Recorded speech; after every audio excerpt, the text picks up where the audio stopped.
So, what's the future of Barney's mind? What have you got planned for the future?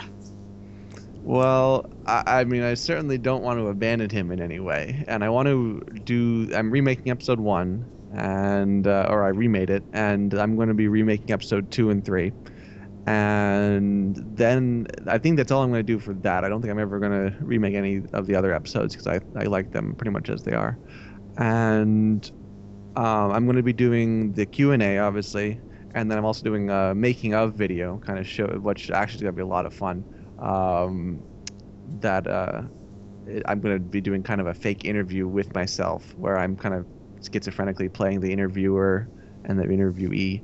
But anyway, so I'm going to be doing that, and that's probably all I'm going to do for Barney for the immediate future. Then I'm going to work on my two new series. Is that I'm making that one's going to be a mind series, and the other one's going to be just kind of just a comedy humor series, humor machinima. Um, but I do plan at some point, down the line, some undefined time, I do want to come back to Barney and, do something with him.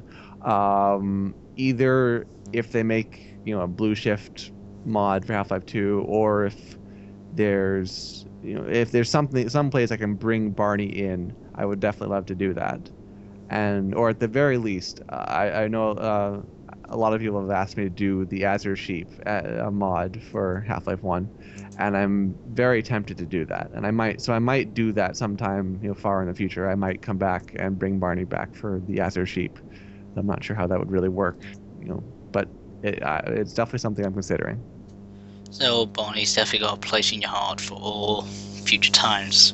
Yeah, it's been an interesting experience. It's just kind of like I stumbled upon this. I didn't intend to really do this in the first place. I never intended it to be something that people were actually interested in. I certainly never intended it to be something that would make me, semi-famous on YouTube. I mean, I have over 1 million channel views now, and I'm just like, what's going on here?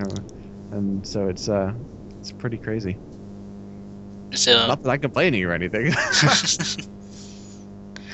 fair enough, fair enough. So, you mentioned of course, the Q&A, and of course, everyone else has mentioned this. Are you definitely looking forward to this? The Q&A, oh yeah. I think there'll be a lot of anytime we get more than two of us in a Skype chat, it seems to be pretty hilarious. And I mean, Crimson and we've chatted on Skype for hours on end just because I don't know, he's a fun guy, and I guess I'm somewhat of a fun guy, I don't know. And so it just seems that we seem to click and have a lot of fun, kind of just laughing and joking. So I really look forward to it, and I think it'll be really funny. Of course, all you guys do a Mind series, but of course, there are lots of other Mind series makers out there. I mean, what's your view on them? I mean, do you think there's like too many, too less? Do you think not enough people are trying? What's your view on like other Mind series out there? Well, I think there can never be too many. I mean, if you look way, if, to me, all the Mind series, they're all just parodies of Mystery Science Theater 3000, and they certainly didn't have the original idea for this kind of a thing. So we're all parodies of parodies of, but I think that you really can't have too many, but you can definitely have some. You can definitely have people who are just, they're not trying. It wouldn't be hard for someone to make a Mind series, but it's definitely, you have to put work into it for it to be somewhat decent. And so I think there's a lot of them out there that just, people didn't put any real effort into it. Um, but I don't think you really could have too many. I mean, if anything, I think that we have a pretty good number right now for sure, because it's kind of, you get about a new episode every week of, between the 5 or 6 of us, if you include Ross Scott, I suppose. And of course, as we've said, there's quite people not putting any effort into a Mind series sometimes. I mean, before Psy came along, there were people doing Shell's Mind who were doing it in a male's voice, so of course that doesn't suit the character at all. Yeah, there are some limitations. I mean, like, if you're a male character, you can't if you're a male, you can't do a female character. If you're a 13-year-old kid, you cannot play an army guy from World War II. If you're a, if you have a high-pitched, squeaky voice, you can't play the Master Chief from Halo. You're just certain things just don't work, and just even if you are funny or do put a lot of effort into it, it's not gonna it's never gonna be as good as it could be. So, and it may just ruin the whole thing. So there's certain things that just don't work, and so that kind of that's definitely something I'm glad that someone's has done a Shell's Mind that's actually good, and that is actually a female. And of course, she ended up recommending Sign, your website.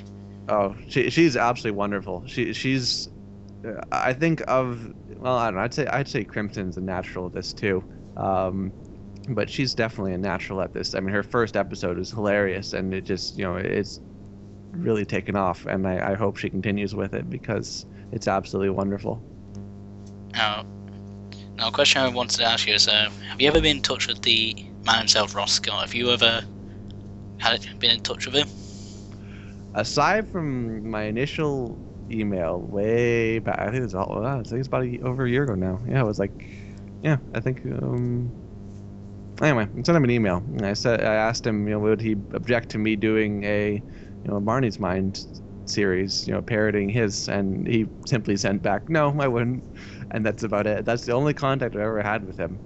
I've tried to email him once, aside from that, and never heard back, and I've, of course, posted replies in his video and whatnot, but I mean, I'm sure those go straight to Machinima, and he probably doesn't really see them or bother reading them, so short answer, no, I haven't had any other contact, really.